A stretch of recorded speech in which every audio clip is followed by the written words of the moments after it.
Hello fans, I'm Chris Williams and I'm back with another review. This time we're going to be reviewing Spider-Man Life Story.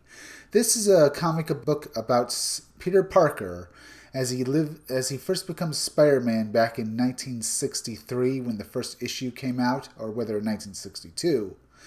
And it will age Peter Parker through the decades to the current day, as if Spider-Man had been around since the 1960s. Only it'd be aging in real time. They'll go through all the events that have happened throughout the Marvel's history throughout the decades. This alternate cover, is good. I thought it was a little better than the other one, which I thought was a little boring. It has Peter Parker watching Captain America in Vietnam with his spider mask sticking out of his back pocket while he sits on the floor with his web shooters in front of him. He's watching a black and white TV. I know it because my grandparents used to have one like that. And we start to the first page with 1966 with Spider-Man swinging to his way to his college campus. The art is by renowned Spider-Man artist Mark Bagley, and he's really going on all cylinders here, on all four cylinders. The writer is Chip Zdarsky, who at first didn't write Spider-Man all that great, but has now come to be known as a great writer of great Spider-Man stories. If you hear all the rave reviews of lately about his stories. Chip Zdarsky has apparently had this idea for a Spider-Man who will aged in real time from the 60s since he first joined Marvel. And from the looks of this first issue, the 60s, this looks to be an incredibly great series, as Spider-Man reminisces about what has happened since he became Spider-Man 4 years ago. He's 19, about to become 20, and apparently soon to graduate college. Well, he is a genius, so he's apparently going to graduate college by the time he turns 20, which is pretty good. I think it's kind of fair since he is a genius, but it kind of cuts down on how long he's actually in college, because Spider-Man in the original series, in the regular Spider-Man series, was in college for years, even beyond this point. And as we see, he web swings his way to college. He ducks behind a tree so he can change his clothes, and the art is great. And you see the 1960s with the first hippie protest, as Spider-Man reminisces on the Vietnam War and how he, as Spider-Man, could do some good there with his powers. On his way there, he meets Norman Osborn and his best friend, Harry Osborn. Norman congratulates Peter on his soon-to-be graduation, and he hopes he will come to work for Oscorp, but he says he wants to work at the Baxter Building. All Peter can do is feel weird around Osborn, as if Osborn is starting daggers into his back, and his spider sense is going off in a low-key fashion. Inside the college, he meets Gwen Stacy. Both of them are aspiring scientists, and they both really like each other, even though they're too cowardly to come out and say it, especially Peter. All they can do is stare goggly-eyed at each other, even though saying they don't really like each other. Peter just worries about what she will think of him if she knows he is Spider-Man. And she just continues to berate Peter, or at least tell him that he should be on better behavior and be on time. Here, he is talking to J. Jonah Jameson, and he has pictures of him fighting Mysterio. Jonah Jameson isn't happy because those pictures aren't something he can use to spear Spider-Man with, and all Peter can do is leave, rather in a huff.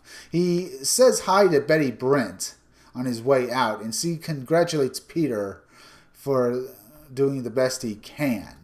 Betty Brant says J. Jonah Jameson is paranoid about what has happened. He's worried that he's going to be prosecuted because apparently he was behind the recent Spider Slayer incident. On his way out, he listens to a TV broadcast about Iron Man, Tony Stark, being now involved in the Vietnam War. And once again, he's reminded about the war and whether or not he has a responsibility to it or not.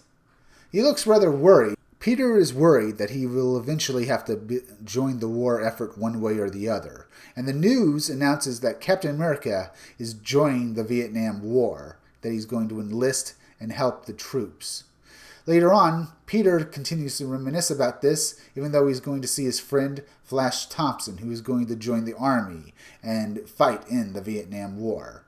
He says hi to Gwen, and even though he's trying to be on his best behavior, him and Flash Thompson have a history, and Peter ends up insulting him, saying that Flash Thompson is only going there to do what school bullies have always wanted to do.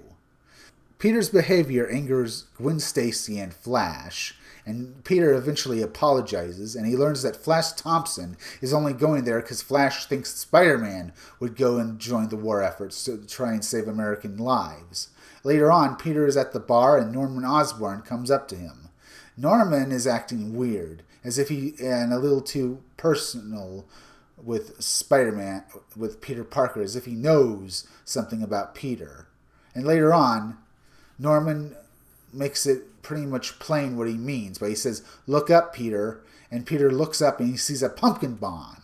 And it pretty much exemplifies who Norman Osborn actually is. He says, "If you make any trouble, I have 10 bombs located all over the place, not in just this place, but places where there are lots of people, and I will explode them if you don't follow me." Norman Osborn gets up and pays the waiter and walks away, while Peter is worried about all his friends and and all the people there, and he leaves and follows Norman Osborn out. But it's not Norman Osborn. He's now become the Green Goblin, who instantly starts to attack Spider-Man. And all Peter can do is insult Green Goblin, hoping that he'll follow him, making sure that the Green Goblin won't hurt him or any of his friends. Norman, in his guise of the Green Goblin, gets on his goblin craft and flies after Spider-Man, knocking him to the side of a roof. He drops a pumpkin bomb in front of Peter, exploding it in his face. And the artwork is incredibly great. This is Mark Bagley at his best. The Green Goblin grabs Peter, saying that his son is worthless and that he needs a real heir, someone intelligent that could follow him. He wants to give him the Goblin Serum. But Peter